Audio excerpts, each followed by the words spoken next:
ผู้ชมครับสมัยก่อนนี้ตอนที่แอดมินยังเป็นเด็กเรียนหนังสืออยู่ในคอนั้นก็จะมีสร้อยสแตนเลสแล้วพระที่แขวนอยู่ในคอจะมีหลายอย่างแต่สุดท้ายเนี่ยแขวนอยู่องค์หนึ่งจำได้ว่าชื่อว่าหลวงพ่อเงินแต่ตอนนั้นยังเด็กอยู่ก็ไม่ได้รู้จักอะไรก็จะใส่สร้อยสแตนเลสแบบนั้นเรียกกันว่าทั้งวิ่งเล่นอาบน้ำต่างๆใส่นอนก็จะคาอยู่ในคอตลอดจนกระทั่งเหรียญหลวงพ่อเงินนั้นได้สึกไปด้วยเหงื่อด้วยอะไรทำให้รอยต่างๆในเหรียญซึ่งเป็นเหรียญเสมาค่อยๆหายไปจนกระทั่งโตขึ้นถึงได้รู้ว่าหลวงพ่อที่สวมใส่ที่อยู่ที่คอนั้นคือหลวงพ่อเงินวัดดอนยายหอมจังหวัดนครปฐมจึงได้เข้าใจแล้วก็รู้จักเกี่ยวกับหลวงพ่อเงินมากขึ้นเพราะว่าแอดมินนั้นก็เป็นคนจังหวัดนครปฐมเหมือนกันเพราะฉะนั้นคลิปนี้จะมาพูดถึงเกจิอาจารย์ชื่อดังคนหนึ่งก็คือหลวงพ่อเงินวัดดอนยายหอมนี่แหละชื่อเต็มๆทางพระก็คือหลวงพ่อเงินจันทสุวรรณโนหรือพระราชธรรมาภรณ์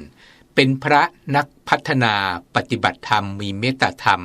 ต่อประชาชนทั่วไปเรียกว่าเคร่งครัดในพระธรรมวินัยเป็นอย่างมากที่สำคัญก็คือว่ามีความรู้ด้านวิชาอาคมต่างๆไม่แพ้เกจิอาจารย์องค์อื่นเหมือนกันเพราะฉะนั้นเล่าความตามอดีตก็เลยจะมาพูดถึงหลวงพ่อเงินวัดดอนยายหอมจังหวัดนครปฐมนะครับหลวงพ่อเงินตอนเป็นฆราวาสนั้นเกิดวันที่16กันยายนพศ2433ตรงกับวันขึ้น3ค่ำเดือน10ปีขานในรัชสมัยพระบาทสมเด็จพระจุลจอมเกล้าเจ้าอยู่หัวรัชกาลที่5เป็นบุตรคนที่4ของนายพรหมนางกรองนามสกุลด้วงพลูนะครับซึ่งครอบครัวของหลวงพ่อเงินตอนเป็นเด็กๆนั้นถือว่าเป็นครอบครัวที่มีอันจะกินครอบครัวหนึ่งเลยในตำบลดอนยายหอมจังหวัดนครปฐมในขณะนั้นที่สำคัญที่สุดก็คือว่า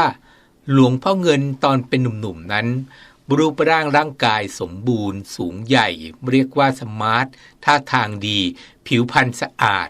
หน้าตาจัดได้ว่าเป็นชายหนุ่มรูปงามคนหนึ่งในตำบลนั้นแต่สิ่งที่เกิดขึ้นกับหลวงพ่อเงินตอนเป็นหนุ่มๆคือเป็นคนที่ไม่มีนิสัยเจ้าชู้เลยแล้วก็ไม่เคยที่จะรักใครชอบใครเหมือนชายหนุ่มอื่นๆไม่ชอบไปเที่ยวเตร่ที่ไหน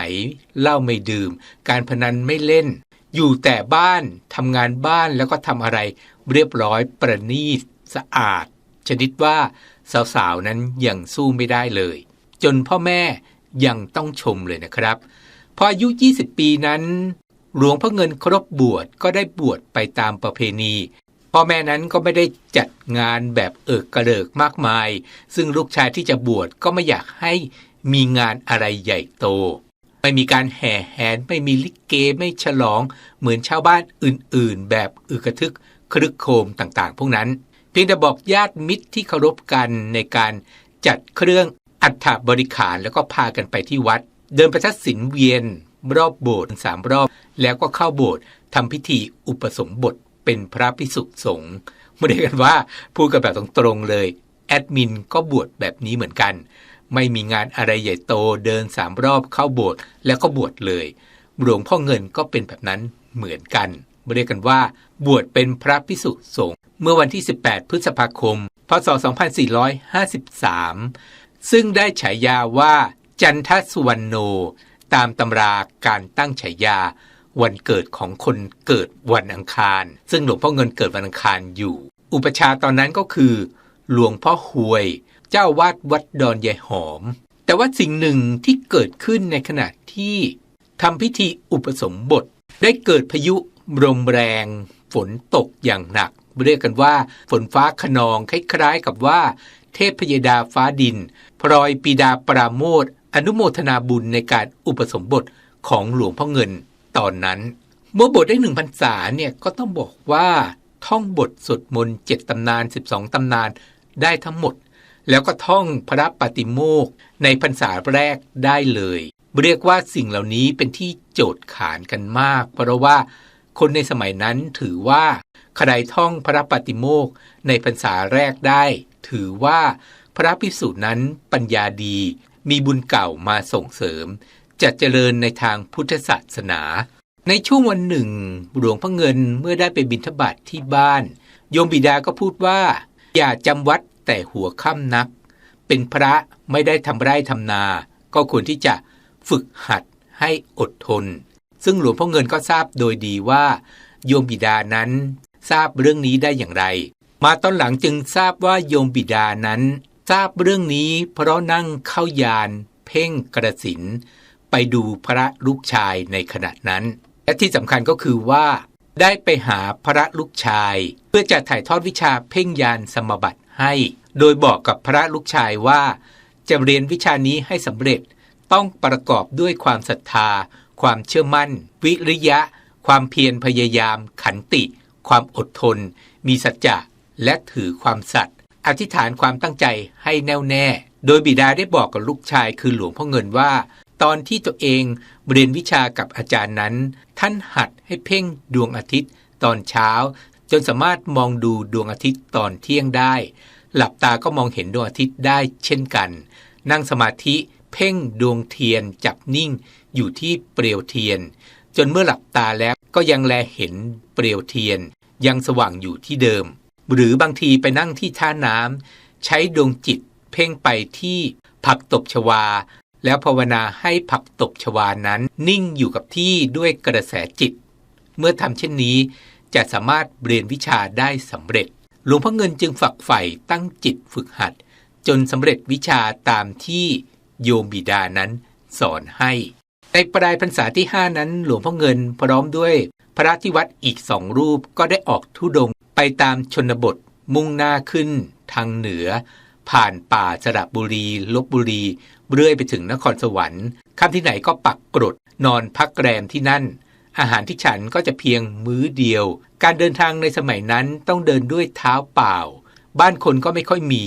ป่าก็เป็นป่าดงดิบที่เต็มไปด้วยสัตว์ร้ายนานาชนิดซึ่งยากที่พระภิกษุผู้ที่ไม่มีอาวุธหรือเครื่องมือป้องกันภัยจะธุดงค์ไปได้ตลอดลอดฝั่งด้วยความปลอดภัยเพราะว่าต้องประสบกับความยากลำบากในการธุดงค์แต่ละครั้งซึ่งก็ต้องบอกว่าหลวงพ่อเงินนั้นได้ธุดงค์ไปเป็นเวลา4 เดือนซึ่งภายหลังหลวงพ่อเงินกลับจากธุดงค์ได้มาปักกรดอยู่บ้านดอนยายหอมโดยมีผิวกายดำกร้านร่างกายสู้ผอมราวกับคนชราชาวบ้านที่เดินผ่านไปจึงจำท่านไม่ได้แม้แต่พี่ชายก็คิดว่าเป็นพระธุดงค์มาจากที่อื่นแต่พอเข้าไปใกล้ๆก็ตกตะลึงแทบจะร้องออกมาพอได้สติก็ยกมือไหว้แล้วถามว่าเป็นน้องชายหรือหลวงพ่อเงินหรือนั่นซึ่งหลวงพ่อเงินก็บอกว่าเป็นน้องชายเองจำไม่ได้หรือเรียกกันว่าแปลกไปมากเลยในขณะนั้นพี่ชายจึงจำไม่ได้ฝ่ายพ่อของหลวงพ่อเงินพอทราบว่าลูกชายกลับมาธุดงค์ด้วยความปลอดภัยก็เต็มไปด้วยความปรับปลื้มยินดีที่ลูกชายนั้นประสบความสำเร็จสาเหตุที่หลวงพ่อเงินไม่อยากครองชีวิตแบบคฤหัสถ์ก็กล่าวกันว่าเพราะท่านมองเห็นว่าความสุขทางโลกนั้นไม่จีรังยั่งยืนเหมือนความสุขทางธรรมเรื่องของทางโลกมีแต่ความยุ่งยากวุ่นวายเดือดร้อนข่มเหงเบียดเบียนมีความอิจฉาบริษยากันไม่สิ้นสุดผู้เสพรสของความหันษาทางโลกย่อมมียาพิษเจือปนอยู่เสมอส่วนผู้ที่เสพรสพระธรรมไม่มีพิษไม่มีโทษแต่อย่างใดนี่เป็นความคิดของหลวงพ่อเงินในสมัยนั้นเรียกกันว่าพอนานเข้าหลวงพ่อเงินนั้นก็ปฏิบัติธรรมมาจนกระทั่งแตกฉานในสิ่งต่างๆโดยสุดท้ายนั้นหลวงพ่อเงินก็ได้ดำรงตำแหน่งเจ้าอาวาสวัดดอนยายหอมเมื่อปีพ.ศ. 2466และก็ได้พัฒนาวัดดอนยายหอมบูรณะปฏิสังขรณ์วัดดอนยายหอมกับสิ่งต่างๆกุฏิที่ชำรุดผุพังได้ทำการบูรณะปฏิสังขรณ์เป็นการใหญ่